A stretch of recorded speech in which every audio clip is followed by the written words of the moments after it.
Pharmacy విద్యార్థిని అంజలి బలవన్మరణం దారుణమని తక్షణం నిందితులను అరెస్ట్ చేసి కఠినంగా శిక్షించాలని ఉమ్మడి గోదావరి జిల్లాల మహిళా విభాగం zonal coordinator Jammalamadaka Nagamani demand చేశారు. కాకినాడ రాజేశ్వరి నగర్ లో గల వైసీపీ మహిళా విభాగం జోనల్ కోఆర్డినేటర్ జమ్మలమడక నాగమణి నివాసంలో మీడియా సమావేశం నిర్వహించారు. ఈ సందర్భంగా నాగమణి మాట్లాడుతూ పోలవరం పర్యటనకు వచ్చిన సీఎం చంద్రబాబు నాయుడు పక్కనే రాజమండ్రిలో కిమ్స్ ఆసుపత్రిలో చికిత్స పొందుతున్న అంజలిని పరామర్శించకపోవడం బాధాకరమన్నారు. అధికారంలో లేనప్పుడు అమ్మాయిల కోసం అరిచిన పవన్ కళ్యాణ్ నేడు ఎక్కడున్నాడని ఎద్దేవా చేశారు.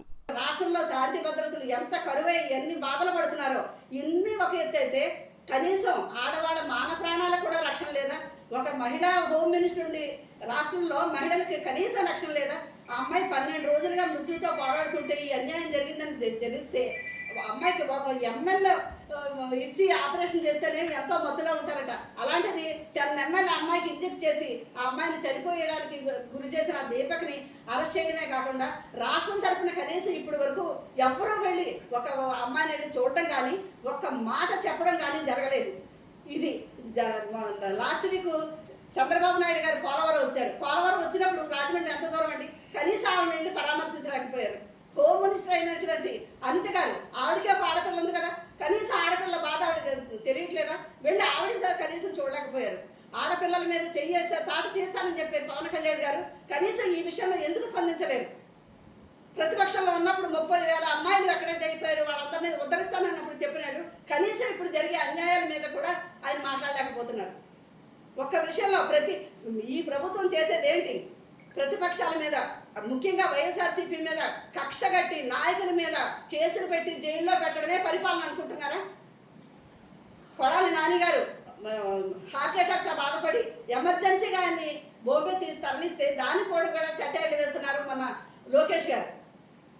మా రెడ్ బుక్ చూస్తే అక్కడ గుండె నొప్పి వస్తుంది, ఒకళ్ళకేమో బాత్రూంలో చెయ్యి విరుగుతుందని పెద్దరెడ్డి గారిని ఇలాంటి వాళ్ళని వెటకారం చేస్తున్నారు. అంత అహంకారం పనికిరాదండి. మీ అహంకారాలు పక్కన పెట్టి ముందు ప్రజల మాన ప్రాణాలు రక్షించడానికి చేయండి. మీకు పరిపాలన కోసం ఇచ్చారు, కనీసం పరిపాలన ఏ విధంగానూ లేదు. ప్రభుత్వం తరపున పరిపాలన అలాగే అభివృద్ధి కానీ సంక్షేమం కానీ ఏ విధంగానూ లేదు. కనీసం ప్రజలనైనా రక్షించండి. ఆ ఎన్ఆర్ఐలు ఒక పక్క నుంచి గోలెడుతున్నారు, మా స్థలాలు అన్నీ పోతున్నాయి మమ్మల్ని చూడండి అని మీ పార్టీకి సంబంధించిన కూడా మాట్లాడుతున్నారు. మీరు ఎవరికి రక్షణ కల్పిస్తారు? ఇలాంటి అన్యాయాలు ఇంక జరగకూడదని ప్రభుత్వం తరఫున ఇక ప్రభుత్వాన్ని హెచ్చరిస్తూ ప్రతిపక్షం తరఫున జగన్మోహన్ రెడ్డి గారు ప్రతి విషయంలోనూ కూడా ఎక్కడ ఏది జరిగినా ముందు స్పందించి అందరినీ పంపించి అక్కడ చేసిన తర్వాత కూడా ఈ ప్రభుత్వం స్పందించట్లేదు. అన్యాయం జరిగిన తర్వాత ఇది ఇంకా జరగలేదు, ఇంకా హాస్పిటల్కి వెళ్ళే వాళ్ళు చూసొచ్చాం. ఇది మరొక ముందే వైజాగ్లో ఘటన ప్రామాణ్యది. ఒక అమ్మాయికి పెళ్లి చేయలేదనేసి తల్లిని చంపేసాడు, ఆ అమ్మాయి ఏమో హాస్పిటల్లో పడి ఉంది. ఇంకెన్ని అన్యాయాలు చూడాలి? ఈ వచ్చి ఇంకా ఏడాది కాకుండానే ఎంతమంది మహిళలు పట్టున పెట్టుకున్నారు. ఇవన్నిటికీ కూడా ఈ గంజాయి ఉద్ధృతుల వల్ల ఇలాంటివన్నీ జరుగుతున్నాయి. ఇవన్నిటిని కూడా మీరు అరికట్టాలి. కనీసం మీరు పరిపాలన విషయంలో దృష్టి పెట్టి అభివృద్ధి సంక్షేమాలు చేయకపోయినా పర్వాలేదు, కనీసం ఆడవాళ్ళ మాన ప్రాణాలు రక్షించాలని మహిళలందరూ ఈ ప్రభుత్వాన్ని కోరుకుంటున్నాం.